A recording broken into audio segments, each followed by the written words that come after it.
My name's Gershon Kutsi and you're watching MeloTV. Do you know of someone who's suffering with back pain or a ruptured disc? Or perhaps growth abnormalities? Or perhaps they're suffering with sports or work-related injuries? Let's introduce you now to resident orthopedic surgeon Dr. Abdul Rawoot. I'm Dr. Abdul Rawoot, orthopedic surgeon at MeloMed Belleville and MeloMed Tokai. Dr. Abdul Rawoot, thank you so much for joining us right here on MeloTV. You are an orthopedic surgeon. How did the love for orthopedic surgery begin? Well, I grew up, my dad had a small hardware store. I always had a love and passion for DIY work, but having gone through medicine, I never really thought about doing orthopedic surgery. My initial interest was ophthalmology, but as my career took me, after my community service, I ended up in England, trying to get a bit of experience, go do a bit of traveling, and then I ended up doing orthopedics there, and I enjoyed it. And yeah, as soon as I got back to South Africa, I was determined to specialize in orthopedic surgery. Managed to get a registrar post at Tygerberg Hospital, and that's how it all started. How did the road lead you to MeloMed? After I finished, when I was busy finishing off my registrar training at Tygerberg, I had to look at options. At that stage, there wasn't any posts available in the state for me to continue at Tygerberg Hospital. And I first went and did a mini fellowship with a knee surgeon in Stellenbosch, Dr. Spike Erasmus, where I worked with him for a year and a half.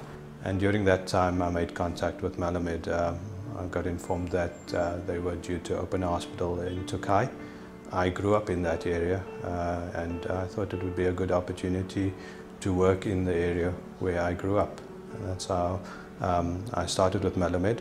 While they were busy building Belleville, MeloMed Tokai, they asked me to start my practice at MeloMed Belleville, and so I've been based at MeloMed Belleville and Tokai now.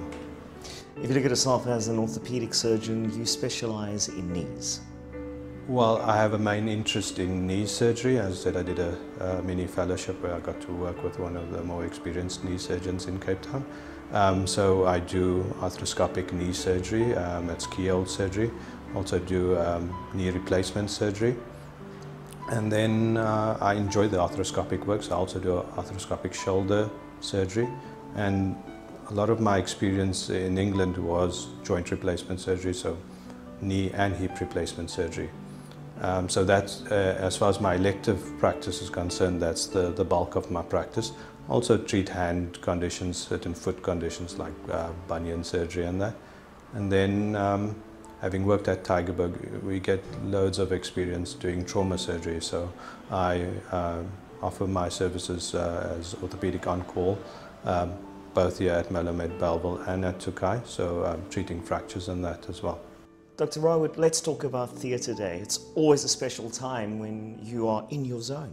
Any surgical specialist would say that they look forward to theatre. That's why we become surgeons. In fact, orthopedic surgeons we regarded as your glorified carpenters. But I enjoy surgery, but as I mentioned before, not everyone needs to have surgery. And for me, the reward is seeing the patient afterwards, knowing that the way they've recovered from their problem has a lot to do with the surgery as well.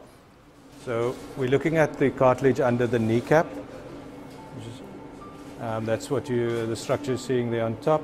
The bottom is the cartilage of the femoral trochlea. That's the groove where the kneecap glides over. So there's a little bit of fraying of the cartilage, but still in fairly good condition. Then we go around to the medial side of the knee. That's the...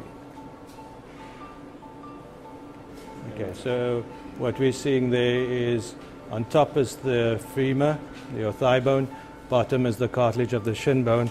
And at the back is the structure of the meniscus. That's the cartilage disc. And it shows it's got a degenerative tear involving the posterior horn of the medial meniscus, and that's what we suspected clinically when he came and consulted me. So we've got a definite positive finding. What we would do, because it's a degenerative tear, we'll try and debride that. Degenerative tears are usually not repairable, but in a younger patient that has a traumatic injury to the knee resulting in a meniscal injury, we try and repair it. What we're looking at now is the anterior cruciate ligament. That's one of the main stabilizers of the knee, and we'll stress that soon to assess what that looks like.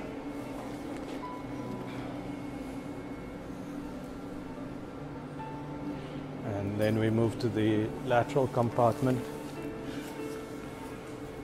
And again, what we're seeing on top is the cartilage of the femur, the C-shaped disc structure, that's your lateral meniscus, and the cartilage of the tibia or shin bone. So that looks in fairly good condition. So we'll basically proceed to debride the medial meniscus. Right, Doc, so we're done with the scope. Are you happy the way things went? Yeah, what we found arthroscopically is what I suspected when the patient came and saw me clinically. And yeah, it's a nice thing about knee surgery. When you find the pathology you have and you deal with it, you have a fairly good idea the patient's going to do well, knowing that you've addressed the problem that they had. Any complications while you did the operation? No, the operation went well. As far as knee arthroscopies are concerned, it's a fairly minor procedure. There are potential complications, but those are exceedingly rare. It's done through two small little portholes, and they're less than a centimeter, so patients heal a lot and recover a lot quicker from the surgery. This is still a small procedure compared to the ligament reconstructions, but those can also be done arthroscopically. So in terms of patient healing, they recover a lot quicker, less complications in terms of wound infections and so forth. And then I enjoy the arthroscopic work, so I also do arthroscopic shoulder surgery. And a lot of my experience in England was joint replacement surgery, so knee and hip replacement surgery. You love what you do. You specialize in what you do as an orthopedic surgeon. If someone is watching this video right now and they've been living with discomfort, they were doubting whether they must come and see a specialist as yourself, what advice would you have for them? If it is really troubling them, whether it's pain, whether it's deformity, any symptom that's of concern to them, first thing is to consult your GP. Not every painful joint needs to be seen by an orthopedic surgeon, so most of the conditions should be able to be managed by your GP. If they're not able to deal with your symptoms, and if they've assessed you and felt that that you need to be consulted by an orthopedic surgeon, then they would refer you to me. And what do you love most about your job? What gives you the most pleasure? Satisfaction on the face of the patient. So once you've treated them, you've relieved their pain, where, for instance, a patient with fracture wasn't able to walk because of a lower limb fracture, now they can walk. That to me is rewarding, knowing that I've helped to alleviate their pain and suffering. Well, there we heard it from Dr. Abdul Rawoot. If you require the services of an orthopedic surgeon, the contact details are on your screen.